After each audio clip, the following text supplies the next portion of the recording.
টিকটকে প্রেম করে বিয়ের দাবিতে প্রেমিক সোহাগের বাড়িতে এসে লাশ হলেন শান্তা আক্তার। শান্তার বোন বলেছেন এটি হত্যা। ঘটনা আত্মহত্যা বলে প্রচারের চেষ্টা করা হলেও একটি বড় প্রশ্ন থেকেই যাচ্ছে, যে মেয়ে মানসিকভাবে এত বিপর্যস্ত যে 4 দিন ধরে আত্মহত্যা করবে বলে হুমকি দিয়ে যাচ্ছিল, বাড়িতে আরও মানুষ থাকা সত্ত্বেও সে কিভাবে ফাঁস নিল।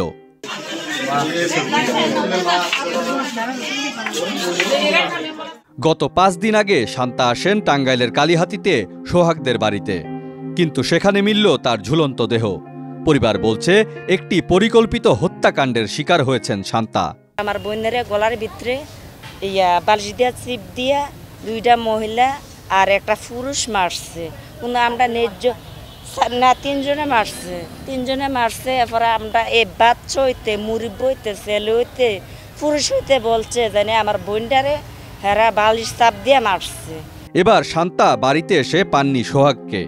জীবিত অবস্থায় শান্তা সাংবাদিকদের বলেছিলেন সোহাগের জন্য ঘর সংসার সব ছেড়েছেন, বিয়ে না হলে আত্মহত্যা করা ছাড়া উপায় নেই তার। আমার সম্পর্কে 1 বছর ধরে আমার 2 লাখ টাকা নিয়ে খাইছে বিয়ে করবো বললে। আমার বিয়ে করবো কইয়ে আরেকবার আমার আনছে এনে ফলাই গেছে। আজ কালকে আমি নিজের চোখ দেখছি ওর ফ্যামিলি নিয়ে ওরে লুকিয়ে রাখছে।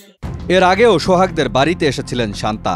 2 বছর আগে টিকটকের মাধ্যমে গড়ে ওঠা প্রেমের সম্পর্ককে স্থায়ী করতে গত 1 মাস আগে কুমিল্লা থেকে টাঙ্গাইলে এসেছিলেন তিনি। সেইবার সোহাগের বাড়িতে 9 দিন থাকার পর বিয়ের আশ্বাসে বাড়ি ফিরে যান। এবার শান্তা তাদের বাড়ি আসতেই সোহাগ আত্মগোপনে চলে যায়। সম্পর্কে প্রেম হয়েছিল টিকটকের মাধ্যমে। পরে ওই ছেলে কুমিল্লা গিয়েছিল, তোমার আমি বিয়ে করবো।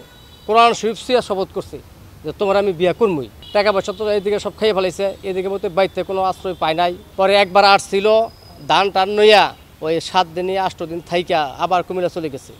আবার 15-20 দিন 1 মাস পরে আসছে। ছেলে যে একটা মেয়ে কুমিল্লা থেকে আনছে, অসহায় মেয়ে, এখানে বিয়ে হয়েছিল, এদের কি অবস্থা, কি করা যায় তাহলে? এখন কয়ে আমরা ও মেয়ে আমরা রাখো না। বিষয়টি নিয়ে গণমাধ্যমে সংবাদ প্রচার হলেও স্থানীয় প্রশাসন কোনো ব্যবস্থা কেন নিল না, এই প্রশ্ন তুলেছেন শান্তার স্বজনরা। স্থানীয় গণ্যমান্যরাই বা কি করলেন? আর নিজেদের বাড়িতে আসা মেয়েটি আত্মহত্যার হুমকি দিলেও কেনই বা সেটি ঘটতে দিল সোহাগের বাবা মা?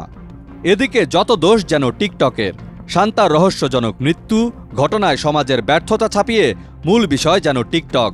এমনকি টিকটকের ওপর দায় চাপালেন খোদ ইউপি নারী সদস্য। আমি কি মূল্যায়ন করবো? এখন টিকটকেই তো এরকম প্রেম ভালোবাসা হয়, আমি জানি, দেখতেছিও, কিন্তু টিকটকেই তো খাইয়ে দিচ্ছে দুনিয়াটা। পুলিশ বলছে এই ঘটনায় কালিহাতী থানায় 6 জনের নাম উল্লেখ করে নিহতের বড় বোন বিউটি আক্তার বাদী হয়ে আত্মহত্যা প্ররোচনার অভিযোগে মামলা করেছেন। এ মামলায় সোহাগের মা সবুরা বেগম ও বাবা নুরুল ইসলামকে গ্রেপ্তার করে জেল হাজতে পাঠানো হয়েছে। আত্মহত্যা প্ররোচনা কেউ যদি কাউকে আত্মহত্যা করতে বাধ্য করে, আর ঠিক আছে, কারো কথায় অত্যাচারে অতিষ্ঠ হয়ে কেউ যদি আত্মহত্যা করে সেটা হলো আত্মহত্যা প্ররোচনা মামলা হয়। 6 জনকে আসামি বন্ধ করছে, 6 জন। ময়নাতদন্ত শেষে মরদেহ স্বজনদের কাছে হস্তান্তর করা হয়েছে। ডেস্ক রিপোর্ট, দেশ রূপান্তর।